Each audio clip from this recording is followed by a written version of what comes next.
You must have watched The Final Destination, and the story we're telling today is a real-life Final Destination story where one person foresaw the death of her fellow band members and friends and warned them not to board the plane, yet they didn't listen.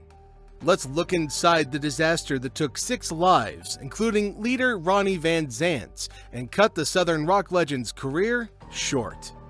The original core of Lynyrd Skynyrd, Ronnie Van Zant, Bob Burns, Gary Rossington, Alan Collins, and Larry Junstrom formed the band My Backyard in 1964 as teens in Jacksonville, Florida. Under that and other names, the band honed its skills performing local and regional gigs during the 1960s and early 1970s, before breaking out nationally in 1973 after adopting the name Lynyrd Skynyrd in honor of a high school gym teacher / nemesis named Lynyrd Skynyrd. The newly renamed band scored a massive hit with their hard-driving debut album, 1973, which featured Freebird, one of the most well-known and jokingly referenced rock anthems of all time. Second Helping, 1974, their follow-up album, featured the even larger hit Sweet Home Alabama, which solidified the band's place as giants of the Southern rock subgenre. Lynyrd Skynyrd performed in the Greenville Memorial Auditorium in Greenville, South Carolina on October 19, 1977, 2 days after the release of their album Street Survivors. The next day, they boarded a faulty Convair CV-240 plane bound for Baton Rouge, Louisiana to perform at Louisiana State University. The jet crashed over the swamp, while pilots attempted an emergency landing at a local airport in Gillsburg, Mississippi, due to a defective engine that was losing fuel at an excessive pace. The plane was in a free fall at 4,500 feet, and McCreary made the chilling announcement to his passengers: "We're out of gas. Put your heads between your legs and buckle up tight." Pilot Ronnie Pyle, who had been killed in an airplane crash, was in the cockpit when the problems began. He saw death in Van Zant's eyes and was shocked by the news. Some people cursed the plane, while most were lost in thought as the plane began its 10-minute death glide to the ground. Van Zant spent his last minutes alive with someone rousing him from his slumber in the airplane aisle and strapping him in a seat, while others sat down and prayed for his life. Attempts to maneuver a soft landing in a field or stretch of highway proved fruitless as the craft sank lower and lower into the remote forest near the Mississippi-Louisiana border. The trees kept getting closer and bigger, and a sound like someone hitting the outside of the plane with hundreds of baseball bats caused the plane to sink lower and lower into the forest.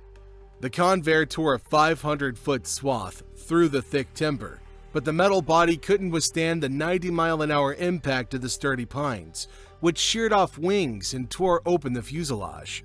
The cockpit and tail were ripped away, and the remaining cabin buckled into an L-shaped tangle of wreckage as it skidded to a stop in the mangrove just after 6:53 p.m. local time. Van Zant died instantly of blunt force trauma to the head.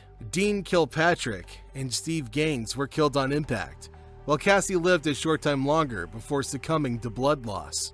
The lifeless bodies of pilots McCreary and Gray remained strapped in the cockpit seats, which were now suspended upside down from a nearby tree. Witnesses recall lead vocalist Ronnie Van Zant sleeping on the floor with a pillow early on the trip, having been awake most of the night and in need of sleep. Several other passengers entertained themselves by playing cards. At some point, the passengers realized something was wrong, and drummer Artemis Pyle recounts entering the flight deck and being instructed to go back and strap himself in by the scared captain, Walter McCreary.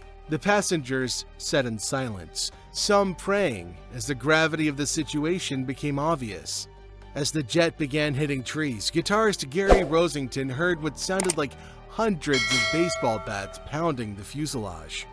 The roar became increasingly louder until Rossington was struck unconscious. He awoke on the ground some minutes later with the plane's door on top of him. Billy Powell's nose was nearly torn off from his face in the incident, and he sustained severe face lacerations as well as significant lacerations to his right leg.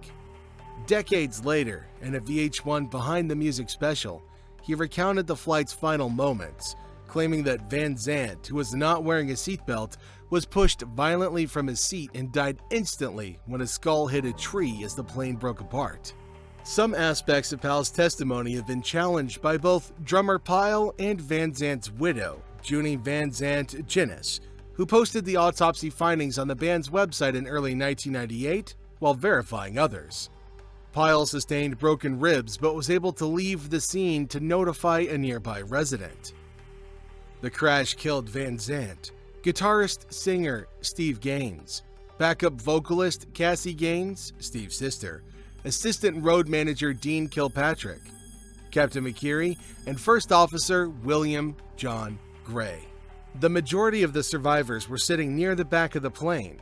The survivors, all of whom were critically injured, were transferred to different hospitals for treatment and were unaware of the fatalities until they arrived. Rosington, for example, was not informed of Van Zant's death until days later by his mother in the hospital. Cassie Gaines was so afraid of traveling in the Convair that she would rather ride in the band's tiny equipment van, but Van Zant persuaded her to board the plane on October 20th. JoJo Billingsley, another member of the band's trio of backup singers, dubbed the Honkettes, was not on the plane because she was under the care of a doctor in Senatobia, Mississippi, coping with health issues caused by substance abuse. Billingsley was expected to rejoin the tour on October 23rd in Little Rock, Arkansas. She described having nightmares about the plane disaster and pleading with guitarist and founding member Alan Collins over the phone not to continue using the Convair. Ed King, the band's ex-guitarist, subsequently stated that he always knew it wasn't going to end well for the band, owing to their tendency for drinking and brawling, but he never imagined it ending the way that it did, and recalled being struck with sadness upon learning of the accident. Rescuers had to cross a 20-foot-wide, waist-deep creek and dig through an overgrown forest to free rescue vehicles that had become trapped in the muck. Locals assisted rescue personnel in transporting victims to hospitals on the backs of pickup trucks.